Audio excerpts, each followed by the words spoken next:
And now, from the Dignity Health Studio at the Bakersfield Californian, it's time to open up with Don and Tina, your favorite pair, on the air. Welcome to Open Up. This is Don and Tina. Are we on? We are on. Yes. Still preparing. Folks, you are going to meet two of the most interesting people here, and we are so excited to have them on, actually as our sponsors for this program. And I'll tell you about my own involvement with it, but you're going to meet Jason Graziani and Sharon Leffler, and we're going to roll right from here. And I want you to know how I met these two. There's a little gathering every Friday morning over at Trout's. Jason Trout's is Bakersfield's last honky tonk, and it's a great dance club, and it's run by a wonderful guy named Tom Rockwell, and he's just doing amazing things with this club, things that the rest of the nation paying attention to. But every Friday morning, people sit around, people from all over the community, every kind of walk of life, sit around. The tables are arranged in a horseshoe, and Tom, with his cowboy boots and cowboy hats, kind of goes around, hey, what are you doing, Tina, this week? And hey, Don, what are you doing? And everyone just kind of share. And so it was the first time I'd ever gone. People kept saying, Clark, you need to go to this. You need to go to this. So I did. And so he comes to me, and I say my little thing. And then there's a young woman kind of over to the side of sitting at the side of the room, and she shares what she shares, and just something about what she said, Tina, just caught my attention. I know. She's that kind of girl, She's Don. that kind of gal. And so I went over afterwards, and I introduced myself to her, and she said to me, what did you get out of what I just said here? And I said, I get that you're involved in something that's fighting for the little guy. Yes, yes. And she said, you got that right. And I said, well, I'm interested. Yeah. Because I think the little guy in America right now is really getting the short end of the stick. And I'm interested in something that's fighting for those people. Yes. And she said, there's a young man I'd like you to meet. And I said, okay. And she said, his name is Jason Graziani. And I said, okay. And so she set up this little luncheon over at the Garden Spot, one of my favorite restaurants. Now he's got to advertise with us, right? Yes. And so this young man, Jason Graziani, and I sat down, and basically we just shared our life stories. And I was so blown away by what this young man has come up from, what he's accomplished, and where he is now, and the kind of leadership that he's showing nationally. And you're going to meet him right now. So, Jason, why don't you just take it from there and kind of start with our lunch that we had, and what I learned about you, and share with the rest of the world what I learned about you. Well, I'll tell you, it's an honor and a privilege to be here. Thank you very much for having us here today, on behalf of both Sharon and myself. That lunch was a special day, Don. I don't think that we had a love connection, if you will, in a 20-minute period of time, because one of the things that I've always fought so hard for is the little guy. And you could define the little guy in so many different ways in America. It could be somebody, maybe it was somebody uneducated. Maybe it's somebody that immigrated to the United States, or maybe it was somebody that was just told by their parents or an older brother or something that they'd never amount to anything, or whatever the case may be. There's a lot of quote-unquote little guys in America, and that could be both male or female, that are just looking for an opportunity and looking for a shot. And it was the reason that I got involved with our company, People Helping People. And so my quick background, Don, as you remember when we sat down, I was really nervous to meet with you initially. I didn't know what I didn't ever told you that at the time. Who knew? I walked into the restaurant. There you're standing with a $1 million smile, and I take it so seriously, fighting for the little guy. And when we had a chance to meet and we started telling our stories together, we didn't even talk business. We just talked about family and about where our country's going, and the concern that we both had for who gets help in America right now. And my background is I saw my parents divorce when I was 2, marry each other again when I was 4, divorce each other again when I was 6. Haven't seen my dad since I was 7, and then my mom, she was that hardworking single mom. And I think a lot of the mothers and single mothers out there can be considered the little guy. You bet. And a lot of time that there's children that come from single parent families, and a lot of times it's the woman that's tasked with raising those children. And so my mom did what a lot of hardworking women did, which is work the 8 to 5 during the daytime and then do the 6 to 10 at nighttime and make additional money. And she had 3 boys, and I was the oldest of the 3 boys. And she always told us, boys, you have 2 choices at 18 years old. And both of them involve you moving out. And choice number 1 is you could go to a 4-year university, and you have to pay for it because we don't have any money. And choice number 2 is you get to go to the United States military, and you could pick your branch. But either way, you're going to get groomed, and you're going to move out at 18. Wow. And I said, Mom, I'm good with college. I'll stay that direction. And it was she was tough, and she became permanently disabled actually when I was 12 and she was 37. How did that happen? Yeah. Well, she had a spinal infection, and there was a challenge that happened at a hospital center, and there was a mistake that was made. And a long story short, that she had a spinal infection. And when your mom is the hero of the family and providing for everybody, and you're getting no child support, you're getting no alimony, you're living on just basically getting by, and she would be a masseuse at night and work our family business during the daytime, and I didn't see her till Saturday. And then for them to say, well, she's permanently disabled now, was like, well, what does that mean? I mean, I watch her get up at 5 o'clock every day and come home at 10 o'clock at night, and I remember being told, well, that means you're on welfare and food stamps now. And I love the fact that we live in America, and you could get these services, and you could get help from your county and state and federal government when you're down. I just don't think that people should stay there when they're down. That's right. And I think that I love the fact that you could get help when you're down, but I wanted to empower myself, and I wanted to get out there. My mom said, get good grades, go to a good school, get a good job, and I did everything that I was told to do on the schooling side. I just think that I'm a fan of higher education, and I think that people should pursue that. I just think that the youth of America today has a misconception about what that degree will do for them when they come out into the workforce. What is that misconception? Well, the misconception is that a lot of, in my generation, as I speak here today, I'm 31 years old. I was a class of 2000 in high school, class of 2004 at USC, University of Southern California. And the misconception is you do everything to get your GPA up. You do everything to get your extracurricular activities looking good on paper. You make yourself the shining star on paper. You get into the good school. You interview, but you find when you come out of school that a lot of people have degrees, and companies often will tell you you're either overqualified or you lack experience when you're in the job market. And the day and age of working for a company for 40 years, 40 hours a week, making the $40,000 and retiring with a pension, I believe is over. And I read a recent book that talked about the fact that we have 4 generations in the workforce today: traditionalists, baby boomers, Generation X, and Generation Y. And the traditionalists will probably have 1 to 2 careers in their life. The baby boomers, somewhere between 4 and 6. Generation X, maybe it's 8 to 12, but the millennial generation will have 18 to 24 positions in their life. And so I still am a big fan, and I told my younger brothers to go to college. They did the same thing. But I believe in today's country, it's about marketing yourself and being a standalone, independent person in business. And that was what I was looking to do, getting into business, Don. And I just really wanted to retire my mom. How many brothers do you have? I have 2 younger brothers. 2 younger brothers. Yeah. All taller than he is. You're kidding. Well, we progressively get taller. I think it's the way we feed the kids coming up. But yeah, I'm the shortest and the oldest of the 3 boys. I'm very proud of my 2 younger brothers, Josh and Jeremy. I think they're amazing people, and they really make me look good.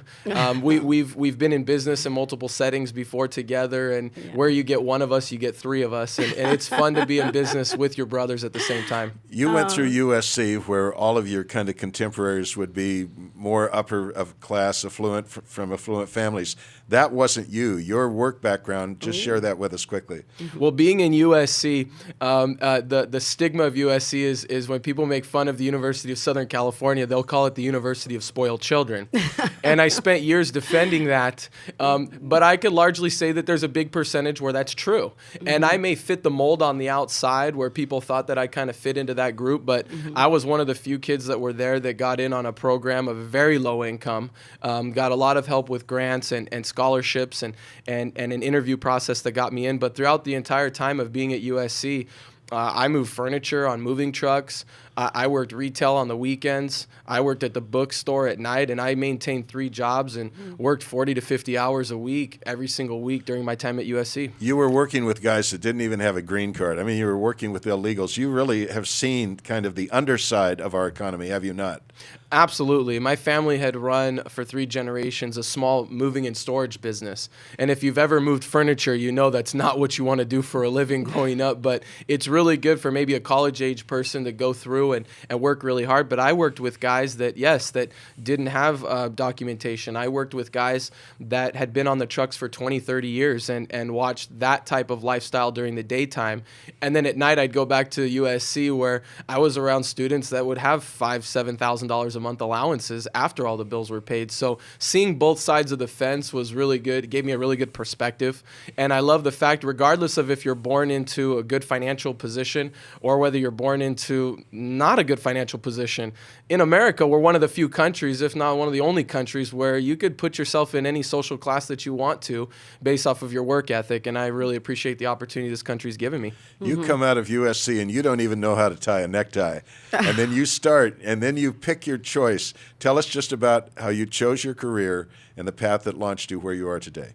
Well, I was told I didn't really know what I wanted to do when I grew up. I was told to be a lawyer, doctor, financial person, or an engineer, some type of a professional. And I can't even get my blood taken without freaking out, so I knew that medicine wasn't going to be for me. I thought maybe engineering, but it was too much computer work, and I'm not very good on the computers. And then I thought, well, maybe I'll be a lawyer, and I'll just use my mouth, and I'll argue a lot, and that'll be great. And my plan was to go to law school afterwards, but I really, really, really fell in love with leadership overall. A lot of times people say that you manage people, and you really don't. You manage systems, but you lead people. And any capacity of leadership is what I was looking for. And so I got into management in a Fortune 500 company when I came out of school. I remember working with 90 different, what we call production partners, people that worked with me when I was 22 years old reporting to me. And it was a great experience of being in a leadership capacity.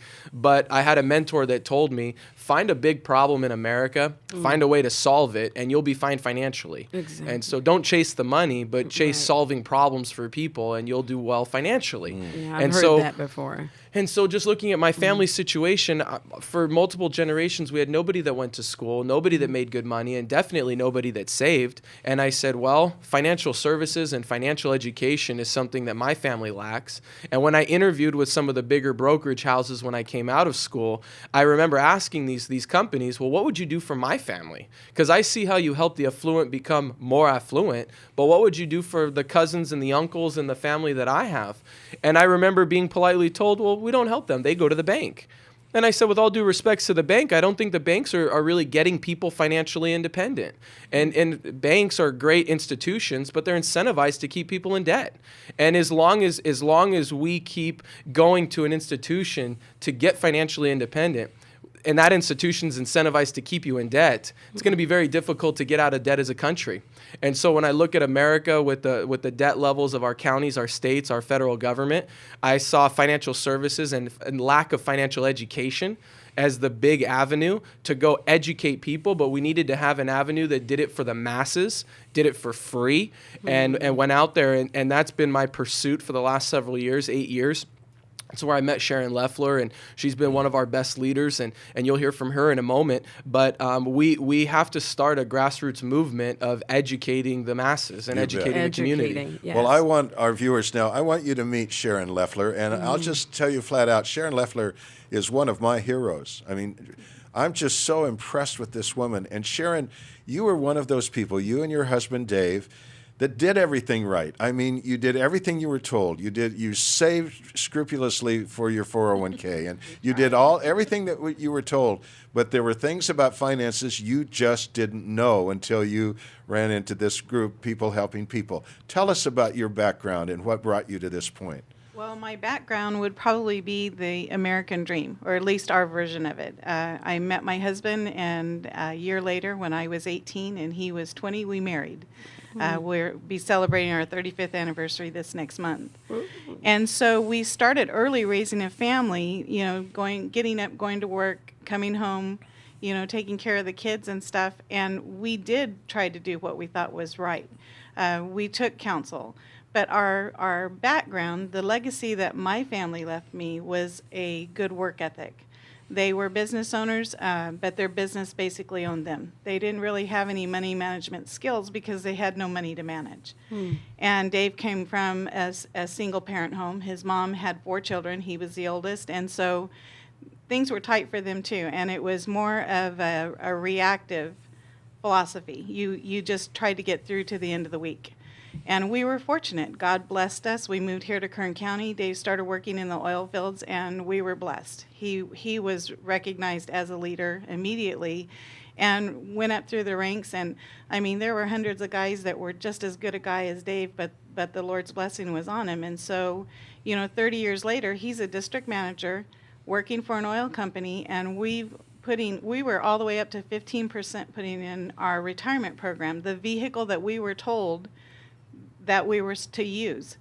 But no one could have predicted that the market would dip 38% the first time in 2001, another 40% at the end of 2008, and we watched our savings deteriorate. And it was a pretty scary place to be. And so recognizing that, we felt we needed to do something different. And so we did. We seeked out help, but what we were finding, there wasn't a lot of help out there for us. And I think, Sharon, I'm going to yeah. interrupt you here. I'm sorry. We need to Little run for a housekeeping break or thing. something. We have these little things in our ears, folks, that Yeah. our producer tells us what time, We- and I think mine isn't turned on. So Oh, we need I'm to take sorry. a break right now, but we'll Yeah. come Okay. right back to you, Yes. and we'll continue this. So stay with us. This is Real People, Real Talk, Real Stuff here on Open Up with Don and Tina. Don and Tina. Thank you.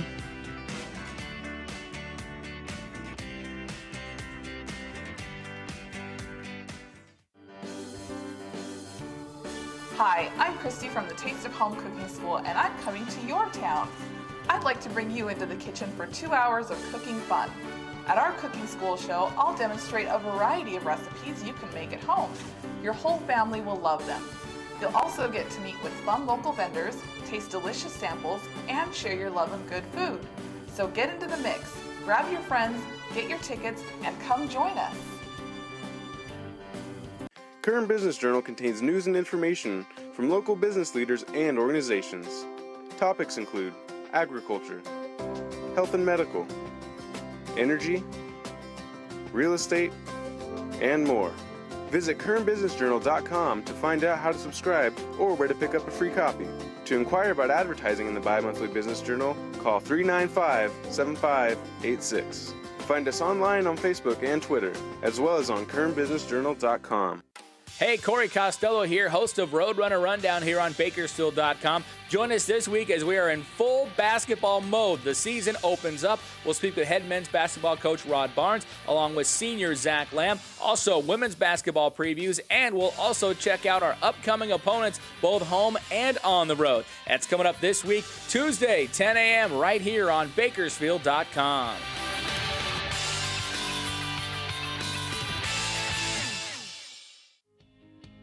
Save 50 to 90% with the Bakersfield Californians Daily Deal featured on Bakersfield.com.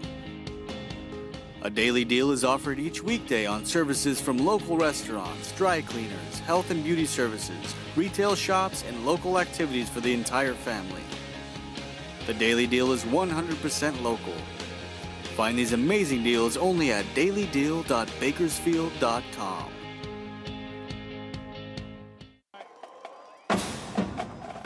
Friday night from Griffith Field, Centennial comes to BHS. The Golden Hawks looking for the upset.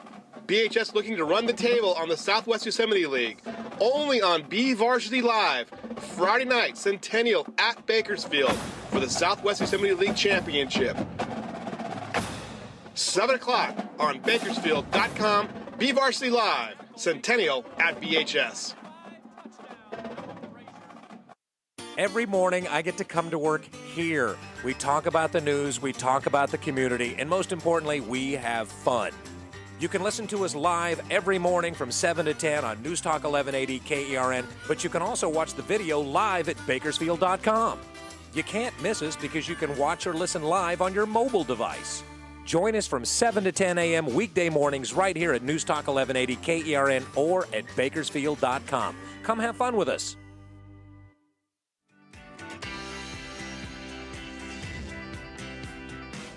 Welcome back, everyone. This is Open Up with Don and Tina, and we are so excited about who we have, our sponsors here. And I'll tell you something later about this young man, and I'm so glad you met him, Don. But we want to continue with Sharon Leffler. And Sharon, you were telling us about you and your husband Dave did everything right financially, or at least what you were told financially, and then you just see your 401k go up and down and up and down, and then what? Well, we were concerned of what retirement was going to look like for us. We were at a point where we knew that we needed to look at a plan B, but we didn't know what the plan B was. And the Lord working in our life once again, I stumbled on this industry. It wasn't something I planned. I was from law enforcement. I worked as a crime analysis unit individual, and I really thought I'd retire with the county job that everybody, looks for. And Dave, being a district manager, he was set in his career. But what we found was when we started, when we sat down with Jennifer and she showed us what we could have been doing, I got pretty angry, which is not an emotion that I have a lot. And the second emotion I had was dread, because we had adult children we'd taught the same strategies to. And so what we were concerned with was what it was going to look for us in retirement. Were we going to have to work until we couldn't work anymore? Were we going to have to be a burden to our children, even though we'd done our due diligence trying to plan? And when Jennifer sat with us, she showed us how to make a course correction, basically saving our lives. It was my goal to learn how to help save my family's lives. And that was my pure motive, was just to learn. And then when I got out into the field, which was part of the training so that I could learn, I discovered we were not an isolated case. There were hundreds of families out there in the same situation, looking for a solution and didn't know what the solution was. And so that's when it captured my heart, and it literally did a course correction on Days of My Future. He is now retired and working full-time in our business, and I mean, it's unbelievable that you can get up in the morning and be excited because you're going to go change somebody's life. And that's my motive. It really is finding this company that is people helping people. It couldn't be any better than that for me, because that's literally what we do on a daily basis. And we give other people, ordinary people with big hearts, the opportunity to do the very same thing. Jason, we've got about 4 minutes, so tell us what People Helping People is all about.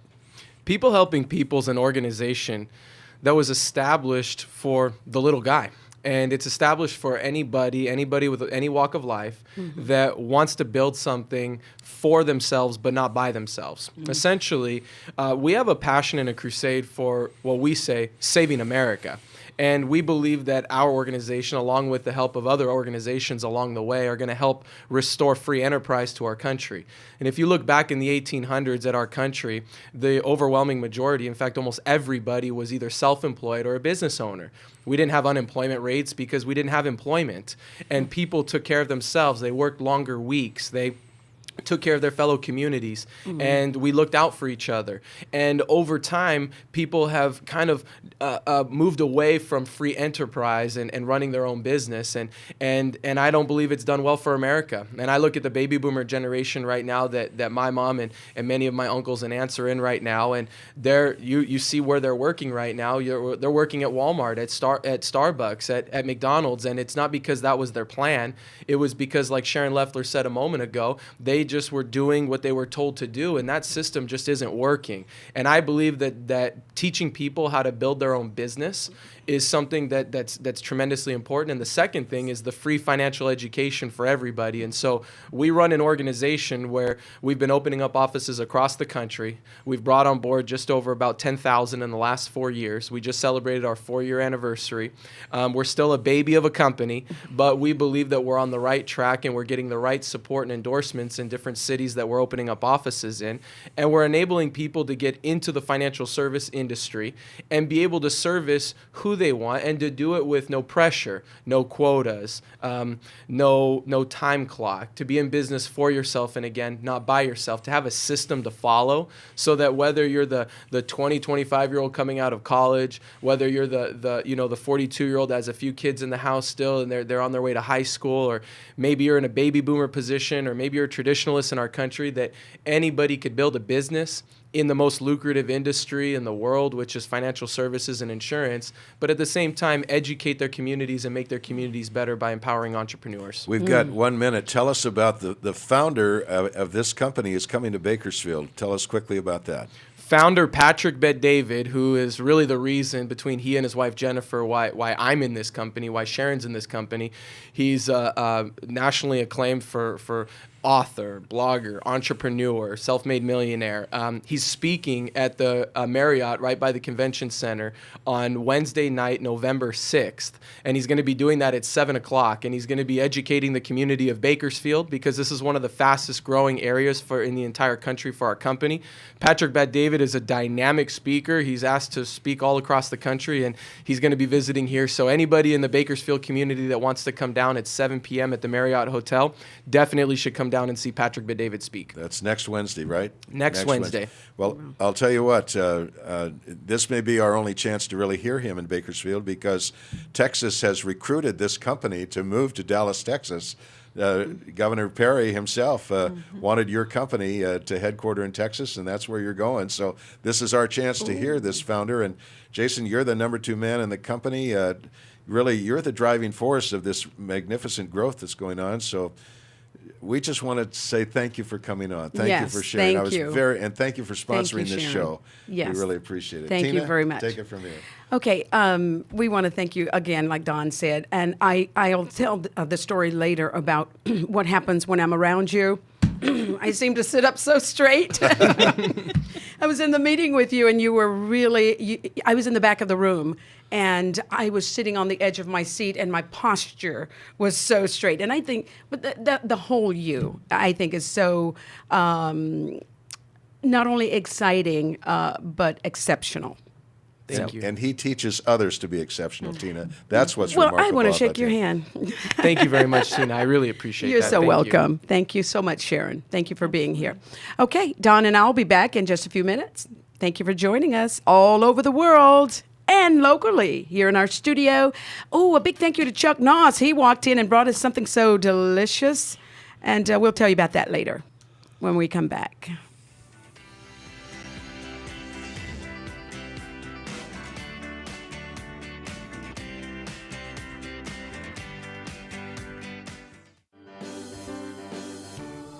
Hi, I'm Christy from the Taste of Home Cooking School, and I'm coming to your town. I'd like to bring you into the kitchen for 2 hours of cooking fun. At our cooking school show, I'll demonstrate a variety of recipes you can make at home. Your whole family will love them. You'll also get to meet with fun local vendors, taste delicious samples, and share your love of good food. So get into the mix, grab your friends, get your tickets, and come join us. Current Business Journal contains news and information from local business leaders and organizations. Topics include agriculture, health and medical, energy, real estate, and more. Visit currentbusinessjournal.com to find out how to subscribe or where to pick up a free copy. To inquire about advertising in the Bi-Monthly Business Journal, call 395-7586. Find us online on Facebook and Twitter, as well as on currentbusinessjournal.com. I'm Lisa Kirsch. Be sure to join us every Wednesday for Be Well Live. We'll cover the latest trends and health news featuring reporters from the Bakersfield Californian. Plus, special guests will stop by with news and health events. Plus, the editors of Be Well and Bakersfield Life magazines will be joining us to give us updates on what we can expect in those publications. Remember, Be Well Live every Wednesday from 10 to 11 o'clock right here on Bakersfield.com. You can also catch us on demand at BeWellMagazine.com. Save 50 to 90% with the Bakersfield Californian's Daily Deal featured on Bakersfield.com. A daily deal is offered each weekday on services from local restaurants, dry cleaners, health and beauty services, retail shops, and local activities for the entire family. The Daily Deal is 100% local. Find these amazing deals only at dailydeal.bakersfield.com.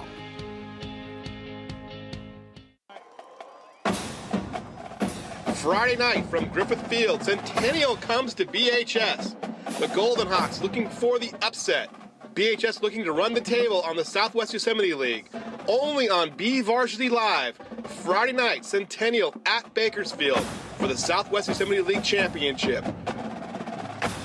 7 o'clock on Bakersfield.com. BVarsity Live, Centennial at BHS. Every morning, I get to come to work here. We talk about the news, we talk about the community, and most importantly, we have fun. You can listen to us live every morning from 7 to 10 on News Talk 1180 KERN, but you can also watch the video live at Bakersfield.com. You can't miss us because you can watch or listen live on your mobile device.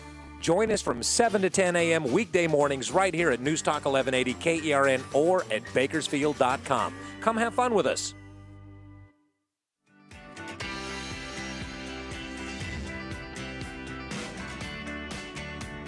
Welcome back to Open Up with Don and Tina. We're so glad you're with us. This is a show about talking with real people about real stuff. And so away we go. Tina, Yes. our next guest. Okay, talking about real people, and if I could take a quick moment, again, we're thanking Chuck Noss for this delicious. Chuck is owner, he and his wife, owner and operators of Nature's Food Market and Juice Bar at 1918 G Street. You don't want to pass it up when you're on the G Street area or downtown, right? Anyone who's been there? Well, anyway, we have Alexis Vasquez with us today, and Alexis is a young entrepreneur and a very exciting person. I'm so excited about her. I met her several years ago, and she is an associate of the Paul Mitchell hair salon industry. And she does quite well, too. She's done my hair several times, although she didn't do it this morning, but that's okay. Alexis, welcome. Thank you. You're happy to be here with us? Yes, I am. Okay. It's a pleasure to be here. Well, I want to talk to you about what got you started in the business of, the hair salon business as a young person.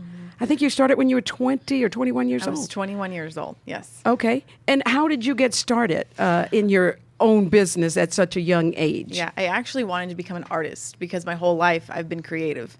But I actually looked, at what you make as an artist, and I probably couldn't make it, So I still do that on my off time. But I actually decided to go to beauty college. I went to BC, then decided to go to beauty college, and then from there the doors just kind of opened. I mean, like, I wasn't looking honestly to be an entrepreneur. I figured that'd be in the future when I was 30 or older. But the doors just kind of opened, and the Lord kind of really used my father. My dad was actually owning Wooddale Market at the time, and the spot next to him opened up. I was actually still in school. On Stein Road? On Stein Road, Yeah, yes. okay. I was still in school, and the opportunity opened itself up for me to own the salon. So I got I pretty much got my, my license, and I started off, with no clientele. It was all faith. Oh, really? Who was your first client? Your mom? I guess. I don't remember. Or your dad? One of them, maybe both at the same time. I don't know. Oh. And so your salon is on Stein Road. On Stein Road, yes. In the same place where your dad's market was. Yes, Okay. yes. Does he own the market there still? Not anymore, but he has owned meat departments his whole life, and he actually started when he was 21 as well. So I kind of limited myself. I was like, I'm 21, I can't do this. But he actually encouraged me. He said, you can do it. I started when I was 21. So we actually started both when we were 21 in our business. So your father encouraged you. Yes. Like we were talking last week about fathers and the influence and things that they have in our lives. And so your father was a big influence. Yes, huge Wonderful. influence on my life. Okay, so do you cut his hair or style his hair or anything today? Sometimes. He's really busy. Oh, so sometimes okay. my mom gets a hold of him. Your mom is a stylist? as No, well? she cleans she teeth, but she does a little bit of everything. Oh, okay. Now you've done my hair and others as well, and you're quite busy because I called one day and you said, well, just call me the next day and let me know, and I'll get you on the schedule. I called and you said, oh, I'm booked up. I have no time. I've only got 10 minutes to talk to you. Yeah. And I thought, oh, no. So you are really, your location there, is it bringing in a lot of, walk in, or do you go by appointments? Yeah, it's a lot of referrals. I mean, people will see Referrals. my work and they're like, I want, whoever does your hair, I want, So Okay. pretty much, I mean, if you do a good job, people will call in. In fact, yesterday there was a girl who called in and she saw one of my clients at Express and she chased her down and it was like, I want you to cut my hair. But she's been wanting this haircut, so I did it perfectly for her. So. And your salon is a very peaceful place, and it's very uplifting and encouraging. You walk in there and there are encouraging words of scripture all around. And you have others in your salon that provide other services. Yes. And tell yes. us about that. We pretty much, we do, anywhere from perms to style to cut to color, everything pretty much you want. We don't do nails, but, we're full service. Alexis, have you become a role model for your friends? Are they impressed that at such a young age you broke out, stepped forward as an entrepreneur and are succeeding as an entrepreneur? What kind of response do you get from your peers? Yeah, it's funny because sometimes I don't really think about it, but yeah, people, they're really like, they're encouraged by it and they think, okay, you've made it past, 6 years, or they say 3 years, in business, you've made it past that. So I can do that as well. So I think a lot of times when we just stick it through, and there's been hard times, I've had to really have faith and trust God for, okay, you told me I can do this, but I truly believe that if you stick through it, you speak louder when you just stick through it. Yeah, when you do the actual, rather than just talking Yes. something or sitting thinking and waiting for something to come to you. Yes. You got up and you went forward Yeah. and did so. Could I ask one more Yeah, question? sure, Don, please. Are men intimidated by your success? I think so. Good question, Don. I think so. It's funny because I don't initially tell people I own a salon because to me it could come off a little boasting. They eventually find out, but I use it as a ministry first. And so I have people come in and women come in and whether they're depressed or they have no, they have no hope. I'm able to speak into their lives. And it's funny because one of the girls who work there, she was like, why is everyone always crying in your chair? And I'm like, it's not me. So Not because of doing their hair. So it's a great avenue to be able to speak into people's lives and people trust you, So I'm kind of a counselor / hairstylist. So it's kind of awesome. We call this show Open Up, but I've Yes. noticed people really do open up to my hair. My barber, not a barber, he's a stylist, but you really do when people are that close physically, you do open up emotionally. That's Yes, right. You do. You do. Well, I guess because you're sitting there, and especially if you're getting something as extensive as I might get, there's time to sit there. And when I walk into her salon, I walk in and I know she's on a time clock. She needs to do my hair, but it's so exciting just to talk with her, And so, anything else you want to share about what's going on at the Alexis Renee Paul Mitchell Focus Salon? Focus Salon. We're just like I said, my main focus is helping people first. And I always tell the Lord, I'm like, use me whatever way you want. And it just seems like when you put the Lord first, He always blesses you. Wow. And it's so interesting to me because a lot of young people, we feel like we tend to cap ourselves. I'm too young to do this or I'm too young to do that. But I truly believe if you put yourself out there, hard work. Don't be afraid of hard work. that's If good. you really if you work hard, I truly believe God will bless that. And I remember one time He actually put me in front of He has me do purity conferences for the youth. And I remember I was like, Lord, what about this or what about that? And He said, if you take a step of faith, I'll meet you in the middle. Wow. So a lot of times it takes us as well. Of course, we can pray, yes. but we have to do our part. Yes. So This is interesting because when Tina and I set out to do this program, we said this is not a ministry. This is not a ministry show. This is just talking to real people about real things. But what we found, Tina, is how many guests have we had on in so many different areas that when you get down to the bottom of their lives, the Lord is at the bottom of their lives. Exactly, I mean, Don. that's really what they keep turning to. So that's real stuff, isn't it? That's real stuff, Dawn, and how she's saying it, she's just not sitting back waiting, okay, Lord, you do all of this, you do all this, but she's working with Him. yes. And, I'm glad you mentioned the Purity Conference, and what else do you do in the community, volunteer? service or Yeah, well, I'm anything? also involved in my church as well. You know, Mm-hmm. we train up women, you know, to be stronger in the Lord, you know, Mm-hmm. because we can't do it on our own. And I've tried to do it on my own. I can't do it on my own.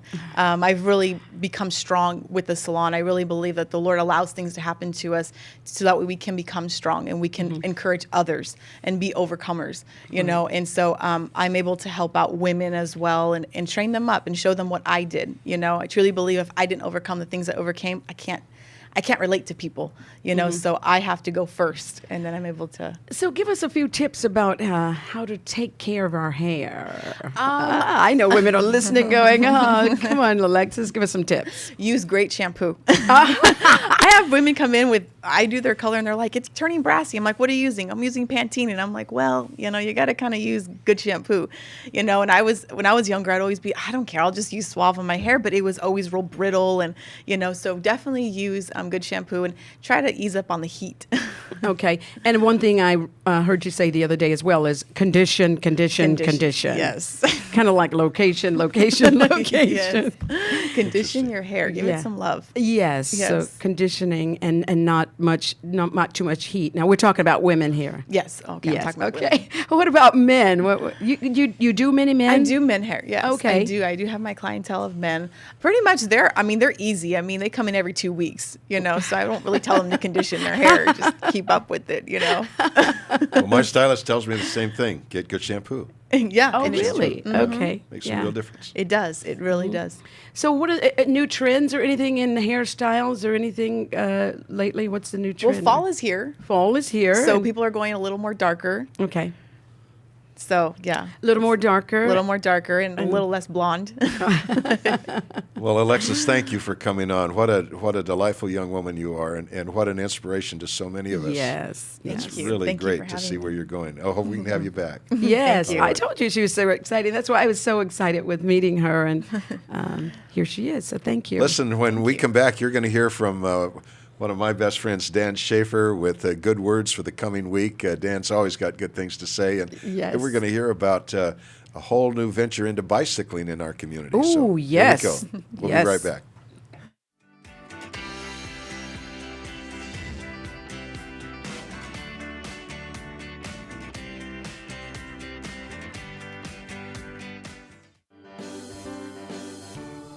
Hi, I'm Christy from the Taste of Home Cooking School, and I'm coming to your town. I'd like to bring you into the kitchen for 2 hours of cooking fun. At our cooking school show, I'll demonstrate a variety of recipes you can make at home. Your whole family will love them. You'll also get to meet with fun local vendors, taste delicious samples, and share your love of good food. So get into the mix, grab your friends, get your tickets, and come join us.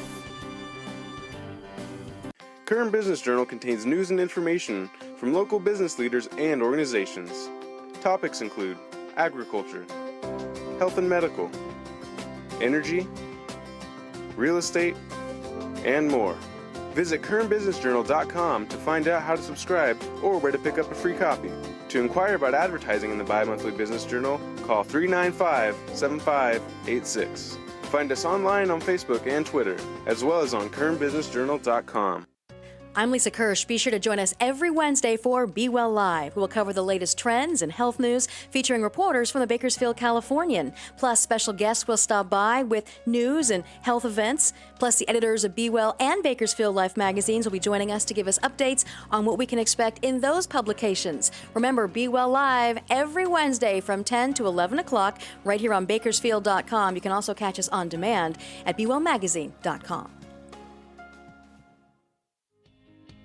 Save 50 to 90% with the Bakersfield Californian's Daily Deal featured on Bakersfield.com. A daily deal is offered each weekday on services from local restaurants, dry cleaners, health and beauty services, retail shops, and local activities for the entire family. The Daily Deal is 100% local. Find these amazing deals only at dailydeal.bakersfield.com.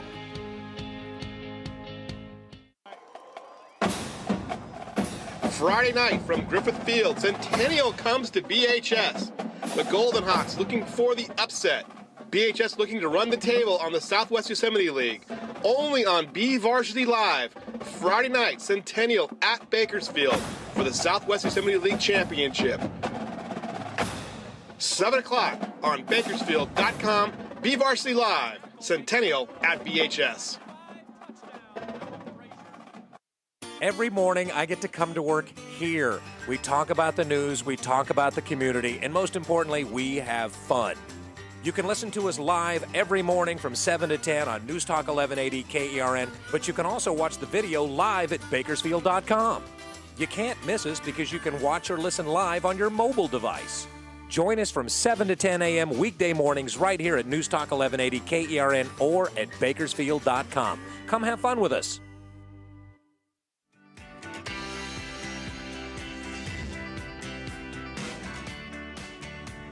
Welcome back, everyone, to Open Up with Don and Tina. Hey, we are about to hear from one of my favorite people and best friends, Dan Schaefer. Dan is now the general manager over at KAXL Radio. I want to tell you a quick story about Dan before we toss to him. He's going to have our good words for the coming week. Dan became a weatherman down at one of the big stations down in L.A., and Dan used to like to go into a place that sells movie scripts, and he was in, and actor Richard Dreyfuss was in getting movie scripts. Right? So they hit the counter about the same time, and they hit the door about the same time.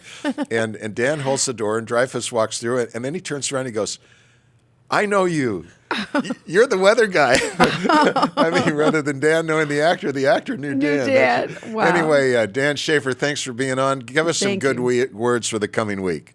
Thank you, Don. That was kind of fun that day, too. It's to think that Richard Dreyfuss recognized me, and I was trying to think of his name. Anyway, I got to thinking, I was watching one of the past programs. My friend Jim Baldwin was on, and he was talking about giving. And I got to thinking about what motivates us to do things like give. And I thought about love being in there. Love is the best motivator of all. And what is love? We talk about love in so many different ways. The Greeks had several different words for love. And I think that's really great because they can break each kind of love down into its own category. There's eros, which is the erotic kind of love, the romance. And that seems to be what most people talk about nowadays, about love. And the word is kind of taken on different meanings than probably what it should be. But then again, there's the agape love. That the Bible uses the word agape love, the kind of love that God has for us. That's the kind of love that I think evokes the charity. I think that at times we, as human beings, especially here in the United States, get a little bit of a taste of that kind of love, that agape love, when you see a disaster take place like Katrina, or I remember back in Indiana when I lived back there, and we had the big blizzard of '77, and just the way people pulled together and just gave unconditionally. They were giving, I guess, out of love. We're all in this together, and we're all going to pull through this together if we do it. And I think that's also the kind of love that, as God talks about the kind of love that He has for us, it's the kind of love He wants us to have for each other. When you think about, loving your family, for example, you think about as you anticipate the coming of a child, what do you think about? You think about how much you're going to love this child without even thinking about what's going to happen for me. Oh, this kid's going to be so much in love with me, too. They're going to love me so good. It's going to be great. That's not that. You just love the child even before you see them. A lot of people, when they get married, use the scripture from the Apostle Paul talking in 1 Corinthians chapter 13, where he says, "If I speak with the tongues of men and angels, but do not have love, I become a noisy gong or a clanging cymbal. If I have the gift of prophecy and know all mysteries and all knowledge, and if I have all faith as to remove mountains, but I do not have love, I'm nothing. And if I give all my possessions to feed the poor, and if I surrender my body to be burned but do not have love, it profits me nothing." And so the love that we want to give to each other is that unconditional love. Because when we love first, I think most of the time it gets returned. If we all put that love of each other first in our lives, I think that the charitable giving will become a better experience for all. Besides the recipients, the giver as well. as a follower of Christ, I try to do that. I try to have that love for my fellow human beings. And there are times that, it's a little tough in traffic sometimes, but I'm still working on it. So when we strive to love, we strive to forgive. And as we head into this season of Thanksgiving and the season of giving, we just think about love and giving, and then each gift, no matter how big or how small, will have even better special meaning, I think. And that's my words for the coming week. Dan, thank you. You've always been an inspiration to me. I really appreciate it. One more story about Dan, if I may. Dan went through a tough patch one time, and he ended up living with Betty and me for a while. And I came home one night after work, after doing the news at midnight, and Dan was up. He usually wasn't up to greet me at midnight. And I said, Dan, what are you doing? And he asked me an odd question. He said, Don, when you tithe, do you tithe on the net or do you tithe on the gross? And I said, well, do you want to be blessed on the net or the gross? I said, why do you ask? And he said, well, I just won the lottery. And so that was great. He married his gal and did all kinds of good things. That was really a blessing for him. So go thank ahead. you, Dan. No, thank you. If you've noticed our beautiful set decorations here, the table decorations, a big thank you to Denise Haddock of Denise Haddock Interior Design. I think it's so beautiful, huh, Don? I see her peeking around the corner there. Yes. Thanks, Denise, very She couldn't much. come in. She's got a little cough going on. All She's right. getting better, though. But this is so beautiful. So thank you very, very much. And now we have our guest, Jason Cater. Jason is the executive director of Bike Bakersfield. And the website is bikebakersfield.org. That's correct. Talk to us about what motivated you, another young man, to step up and take such a position like this. Yeah, I got involved with Bike Bakersfield actually about 3 years ago as a volunteer. I graduated from college in 2009 from Cal Poly San Luis Obispo in city and regional planning. Came home like a lot of college students. The job market wasn't there, and got a chance to volunteer and help Bob Smith, who was the founder and is now still a board member and is also on city council, do a PowerPoint kind of explaining the benefits of wider bike lanes and its benefits. And so once that was done, I went back to working at State Farm as a claim processor for 6 months. And then I got a call from Bike Bakersfield saying, hey, we have a position open. We'd like you to fill it. And so I got involved there just doing some of their planning work and kind of helping expand the organization. And about 4 months ago, I became the director. So about 2.5 years I've been involved now and have seen our growth and I'm excited for where we're headed. You know, Jason, it's been about 4 years ago that a bicyclist, not a bicyclist, caught me in a market and just took me to task as a supposed leader of the community.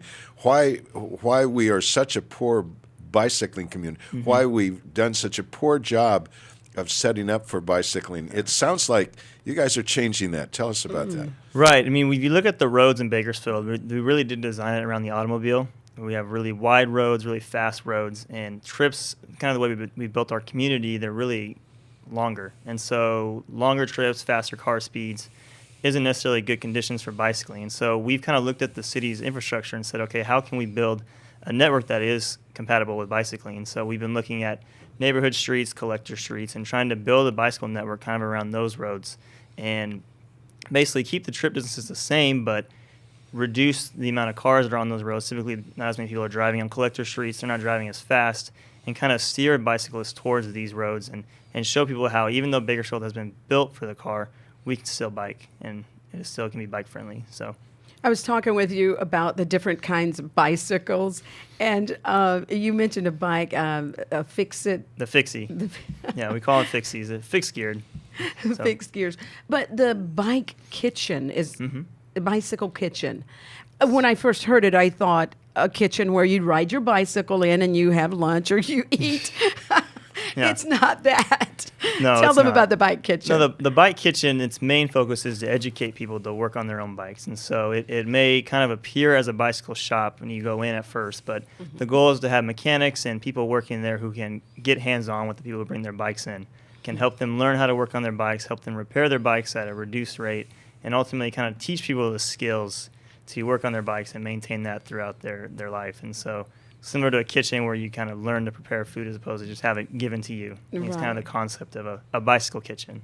Right. What are the main benefits, both to the individual and to the community, of increasing bicycling? Yes. For the individual, I mean, what I love about biking is it's really beneficial for all kinds of people. I mean, you can be age 8 or age 80, anywhere in between. You could be poor or wealthy. I mean, wherever you are in life, biking can benefit you. I mean, they're beyond the health and beyond the financial smarts as far as, transportation costs, really the reduction in your transportation finances. It's just, I think biking is so therapeutic. I mean, it's one of those ways where people don't think about getting joy in their daily lives out of different just day-to-day tasks. And we all have to go places, particularly with work. We all have to commute to work. And when you can take a bike instead of driving and use commute time, for example, to relieve stress and just kind of enjoy it, that's one of the things biking really does for me. And so for the individual, it's just so therapeutic and makes a lot of sense for their health and also for their finances. For the community at large, I mean, it's just it can help get cars off the road. It can help with our air pollution issues. Also, it's just a great way to improve the quality of life for the community. I mean, when you see people biking, when you're in that kind of community, it's just one of those things that really just adds value to being in a place. Speaking of enjoying, riding back and forth to work or whatever, you have some community event that you sponsor or something. Tell us about that. Yeah, the Full Moon Ride is probably our biggest community ride, and it's a ride that's geared towards riders of all skill levels and all ages, basically to get together. And we start at Beach Park every 28 days, so on the night of the full moon. We ride to the marketplace, and then we just kind of hang out, and it's cool. been a great ride. We've gotten up to 200 riders before. We're hoping to keep that growing. Well, Jason, thanks for coming on and telling us all about this. We really appreciate what you're doing in the community.